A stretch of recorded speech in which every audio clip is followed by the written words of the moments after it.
Barbra Streisand.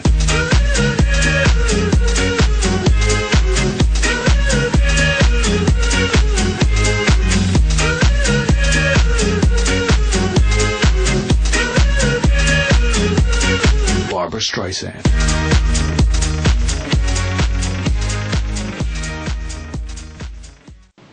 Hi guys, so in San Tugstugs we are trained to talk loudly and proudly. Say loud and proud. Loud and proud. One more, loud and proud. Loud and proud. Loud and proud. Loud and proud. We are the San Tugtugs, the Call of Panahon, and we're a social political party, and oh my gosh, we like to party all day. And you know what? We like to reach out to people, and we always put the Lasallians first. Like, they're always first before the people outside LaSalle. So, yeah, so we're gonna have the 27th anniversary party, so you guys have to come there. Ooh! Uy, comment ba nyo?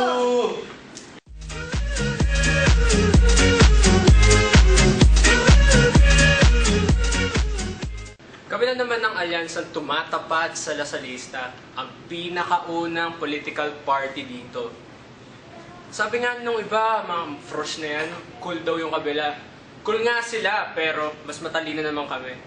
Remember, you can't get the best of both worlds.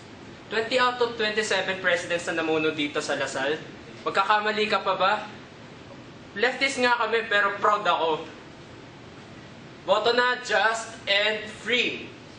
Sige pare ah. Bro, tigilan mo na nga yan. Ang yabang mo eh, mag-prat ka na lang.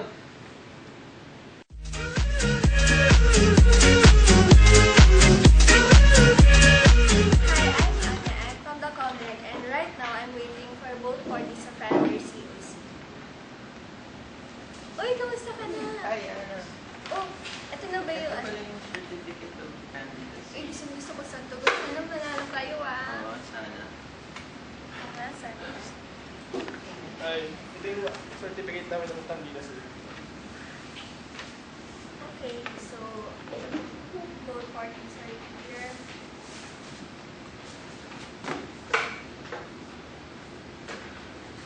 So ito yung memorandum of agreement. So if ever may questions kayo, just scan through and just sign here.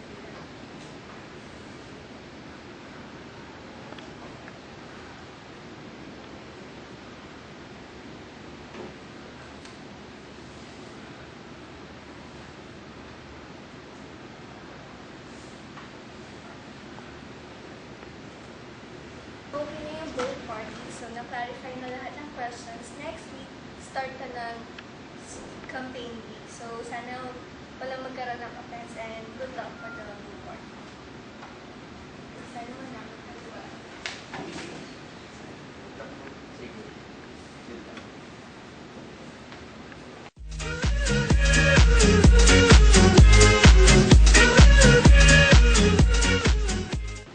Magandang umaga, Kolehiyo ng Manalangin Sining. I am Vince Franz from Partido San Tugstugs sa tawag ng panahon.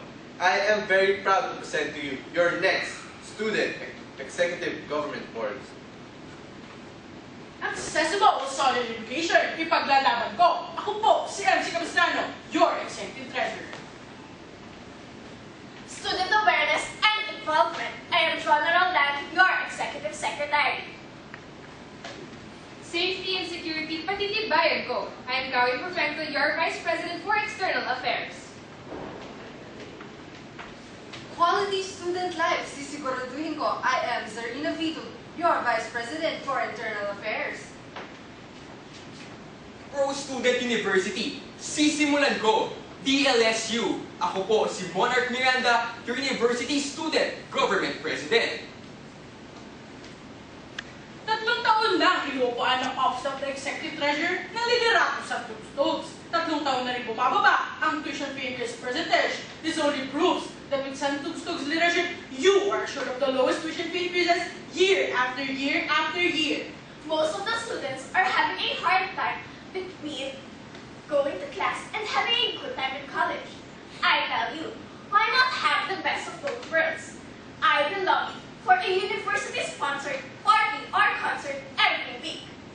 Just yesterday, I overheard 2 students na pinagmabayabang pa nila na nag-cut sila ng class. Totoo nga, hindi na pinaprioritize ng mga lasalista ang kanilang pag-aaral. As your Vice President for Internal Affairs, I will push for pro-student academic policies that will give the student body more time to prioritize their academic performances. Karamihan sa nawawalang gamit ay dahil sa hindi napipigilan na kawan sa ating universidad. Linggo-linggo na lang nababalitaan na kawan sa sports com. We are a world-class university and this shouldn't be the case. As your Vice President for External Affairs, I will lobby for security cameras around and outside the campus to secure not only our valuables but also we, the students. I have been an elected officer for 3 years already. And by putting you guys first, I did not have enough time to raise and improve my academic standing. Pati nga pagkakaroon ng love life, hindi ko na inisip. Now these are just some of the sacrifices that I made for the student body. Sacrifices that I gladly made for you. And sacrifices that I know are all worth it. Kaya my fellow students, ako po si Monarch Miranda. Monarch Miranda! Your university student, government president. Mga kapwa ko Lasaliano, huwag na natin hintayin tumaas pa ng bongga ang ating tuition fees. Muli-muli po, ako si MC Capistrano. MC Capistrano, your executive treasurer. Intelligent and diligent students of the College of Liberal Arts. Once again, I am Jonah Roldan, your executive secretary. Fellow students and youth, we do not need to sacrifice our leisure time just to get high grades. As others say, they just don't have a social life. Once again, I am Zarina Vitu, your Vice President for Internal Affairs. 2 years of not being secured, let us change it this year. I am Kawi Perfecto, your Vice President for External Affairs. Pagboto ng diretsyo o pagboto para sa karapatan ng bawat Lasaliano. De La Salle University, ako po si Miranda. Monarch Miranda! Your next university student government president. So don't just exercise your right to vote. Maximize it! Vote right, vote. Diretso sa tuksos! Get sa darating na University Student Government General Elections, sabay-sabay po tayo. Capistrano! Roldan! Vitu, Perfecto! Miranda, Monarch Miranda! Diretso sa tuksos!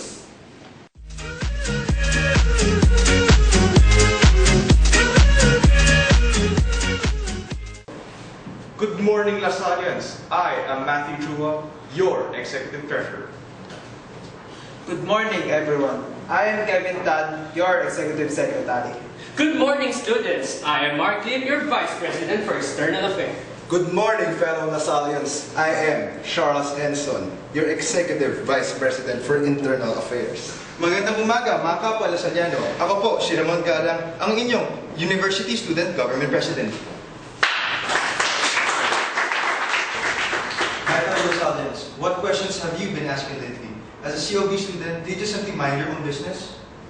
Guys, what will happen to our own futures if it's always us who are solving the problems? Hindi pa kayo napapagod? You're always given problem sets and solutions. Pero dito mismo sa ating university at sa labas, hindi nasosolve ang ating mga problema. Tulad ng enrollment, we are always given not enough slots. The admin does not give any answers nor do they give solutions. This is why we dare you to ask, do you always get an answer? Excuse me, sir. May I ask you a question? Pag nasa labas ka, nakikita ng batang namumulong, binibigyan mo ba siya ng pera? You see, we all encounter this at least once in our lives, and sometimes even on a daily basis.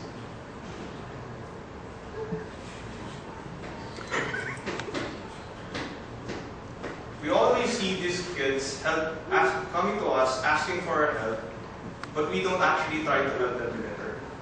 That is why this year, our platform has provided an opportunity for us to help them. We'll be giving them change every day para hindi na sila manghingi from the students in the university. Because it's also a threat to our security. And after this, we can make long-term projects such as giving them books and maximizing our money's worth.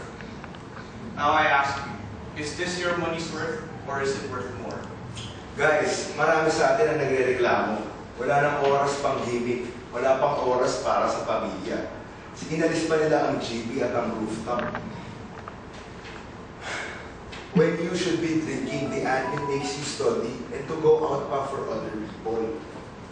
We should be providing more avenues for you to maximize your social and academic life. This is why, as your Vice President of Internal Affairs, I will push for more parties and increase student representation sa admin for us to have better facilities and to claim our rights. Our rights to have a more beautiful college life. Para di mo nasayang ang oras nyo, di ba? So ito. But now, look at what you're doing. Is your time well spent? College of Business. Have you seen the people outside? Most of you never dared to see what's happening outside and doing nothing about it. The science that has proved to the country that we are not apathetics and, well, we will push for more solid moves, more solid actions that will all make us student activists. Nakakatakot man ang totoong mundo, but we must fight for our rights and the rights of others. We can do this by extensive rallying and, well,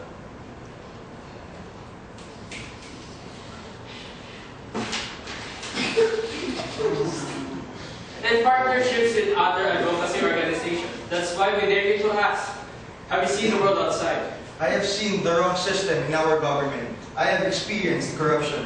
I have seen apathy. I have seen what the Solace need. We need platforms to give us opportunities to help ourselves and others outside our university. As well as to educate ourselves and others about issues regarding our university. That is why you should vote straight for our party, because we will continue the legacies, policies, and platforms set by our party and our past presidents. Maximizing your money's worth, I am Matthew Chuma, your executive director. To provide you with more solutions, I am Kevin Tan, your executive secretary. To show you the world you're missing, I'm Mark Lim, your Vice President for External Affairs. Maximizing your time, your Executive Vice President, Charles Henson. At ako naman po ang inyong gabay at kaakbay. Tumatapat, natapat, Natapat at tunay. Ramon Galang, Ramon Galang, Ramon Galang. ang iyong University Student Council President. Ask the same questions, make the right choices. Vote straight, tumatapat from your batch level representatives to us, our University Student Council Executive Board. This is why the University Student Government elections, we urge you to vote straight to Matapat because you are voting for the platform that was the foundation for our generation. Vote straight to Matapat! Vote straight to Matapat! Vote straight, tumatapat for a just and free society.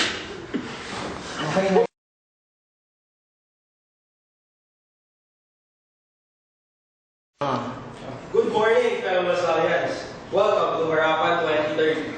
To start our debate, let us call on our debaters.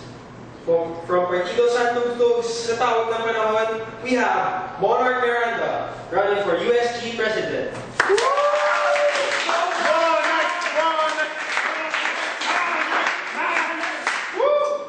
And from Alyansang Tumatapat sa Lasalista, we have Charles Hanson.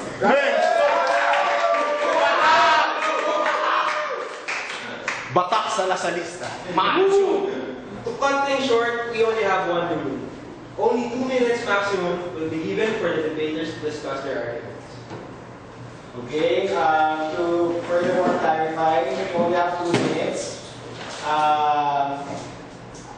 I will say stop, of course, when time ends, and then I will also say which sides are going to discuss. Okay, we only have 3 questions. So for our first question, should the Philippines fight for the Spratly Islands? Tapat, what is your stand? We should fight. Affirmative. Sa tugon? Opposition. Okay.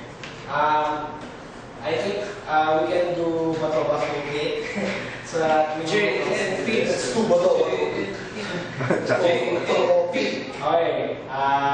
Sa tugon, I think you should go first.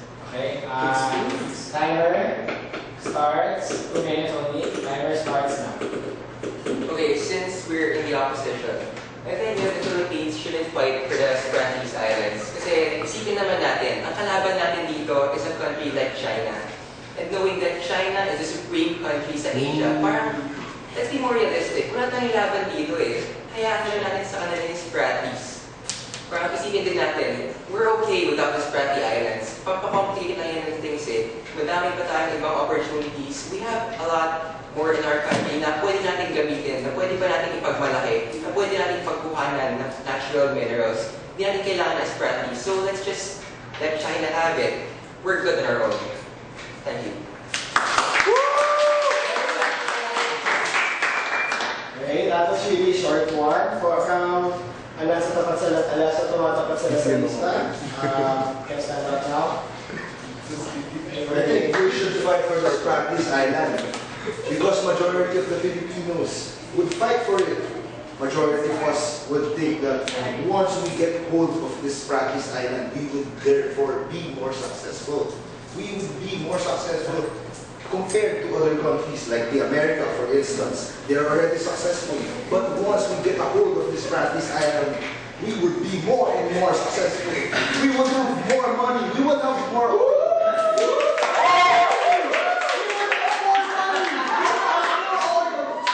And just ask your fellow Filipinos, they would say the same thing.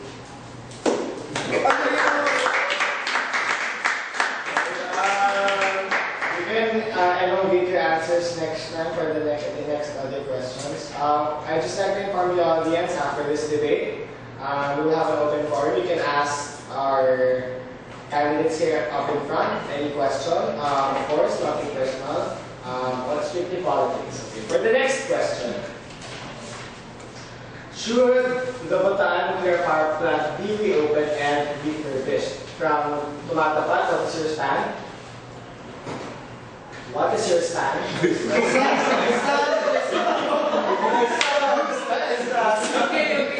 stand here is that we should not be refurbished. Okay. Opposition. Voice reform. Okay.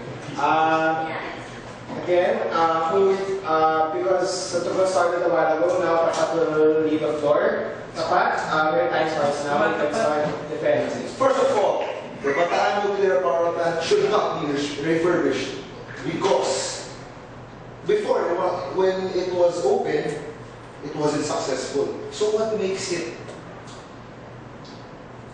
the probability of it being successful right now, what assures it? There's no evidence. So that's why we should not open this Bataan nuclear power plant. There's no use of it.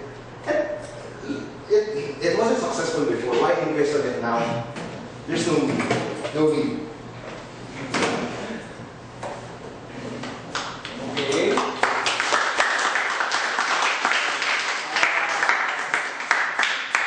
Partido Santos Tugs, please. Okay, so on our side naman, so should the Bataan nuclear power plant be reopened and refurbished? Sa tingin namin, oo, it should be reopened and refurbished.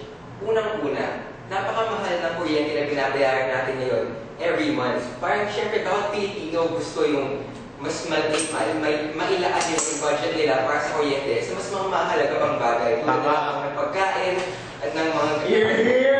Tama! At ng mga pang-daily supply needs pa nila. Isa pa, are you familiar with the quotation na teach a man how to fish and feed him for a lifetime? Shame! So parang sinasabi sa quotation na to na let's try something new. Let's be more open to new ideas. Itong nuclear power plant na to, madami ito magbibigay na new opportunities sa ating bansa. Tulad na lamang ng malika, mas murang electricity. Isa pa, dito sa nuclear power plant na to, mas madami din magbibigyan ng mga trabaho dahil yun nga, mag-open yung power plant. And isipin na lang natin, yung US, ginagamit din itong nuclear power plant. At ang mga iba pang bansa, dito na rin, nakapag-move on na sila. Nuclear power na ang gamit nila. So why not the Philippines? Let's also move forward. Let's also use the nuclear power plant.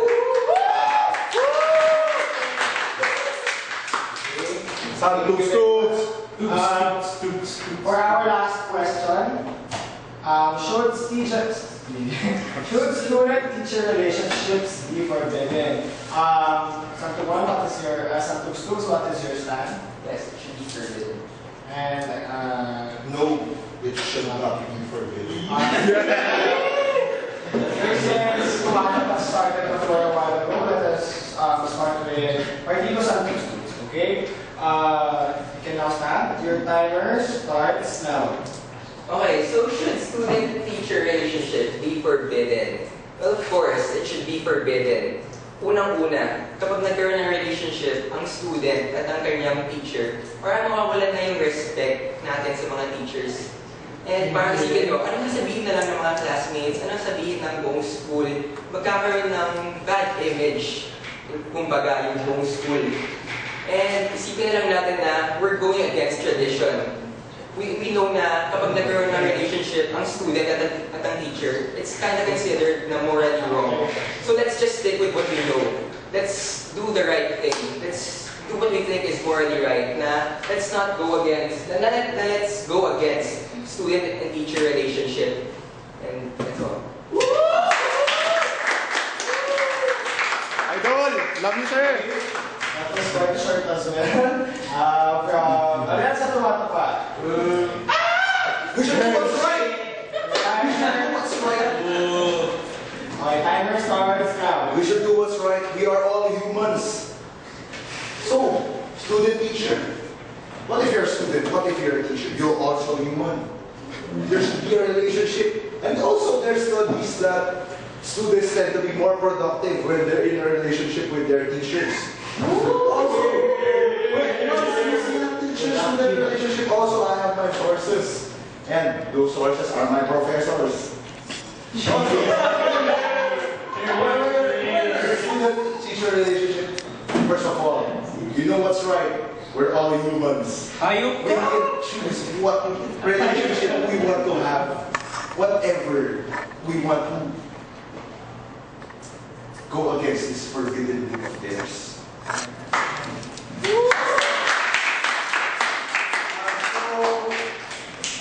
Later, we will announce who is the winner of this year's debate. While the adjudicators are discussing, we are opening the floor for some questions. Anyone from Partido Santugon can ask questions to Alianza Tumatapat, and anyone from Alianza Tumatapat can ask a question to Partido Santugon, as well as other students. Non-partisan students can ask questions to any of our speakers here up front. The floor is now open. Anyone who can ask a question? Yes? Please introduce yourself. Please introduce yourself as well. I'm Mario Aguilar, concerned student, and this question is for the pod. What is your stance on policies like the dress code and the Angel? Dress code, it should not be approved. There should be no dress code. There should be no dress code because it violates our human rights. We can choose to express freely what we want. That's supposed to be what we have in the school system right now. That's supposed to be freedom of expression. That's that. Yes. Speaker also asked about Angelus. What is your stand on the Angelus policies? That's for Alianza Tumatapat. For me, our stand on the Angelus is that there should be no Angelus rule. Also, the same with the dress code. It violates freedom. Because when, like religious freedom, okay, we're a Catholic school, but still, it's not supposed to be in a form of punishment once we don't abide by this rule. It's supposed to be a positive reinforcement for when we choose what religious activities we want to do. Like, for instance, pray the Angelus. We could pray the Angelus while we are silent with our thoughts. That's my stand. That's our stand. for a just and free society. Tumatapat. Okay, any more questions from our audience? For Partido Santolan, anyone? Okay, you please. Please introduce yourself. I'm John Pineda, concerned student. So for San Tugtugs, how do you plan to address the security problems of the campus? Okay, thank you for that question. So to address the security problems of our school, I think that we should just add more security cameras to ensure the safety of every student.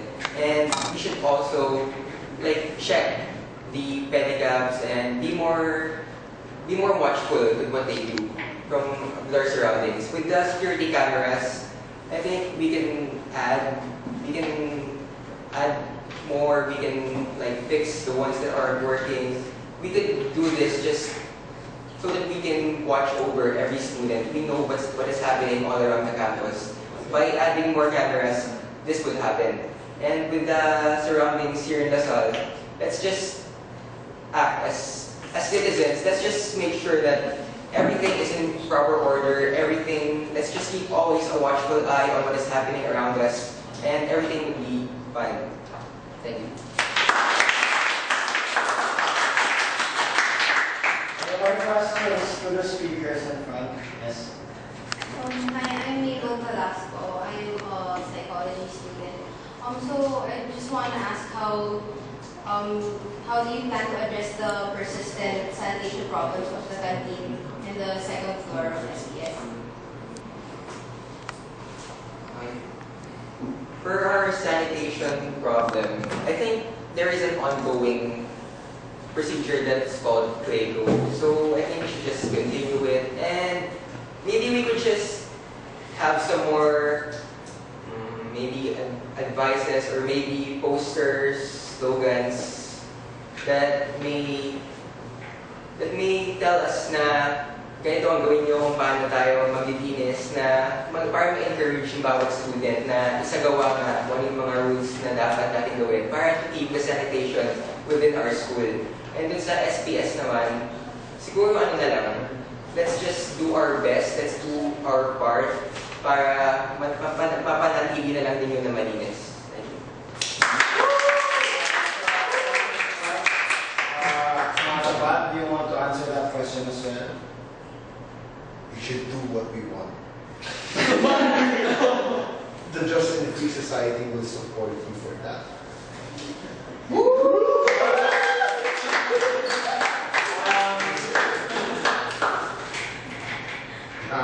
Okay. Anyway, on behalf of the adjudicators of this year's debate, I'd like to announce the winners. First of all, I'd like to explain why we chose him or the party stands. First of all, it's just because of clarity. And I'd like to announce congratulations, Allianza Tumatapat sa Lasalista. Tumatapat!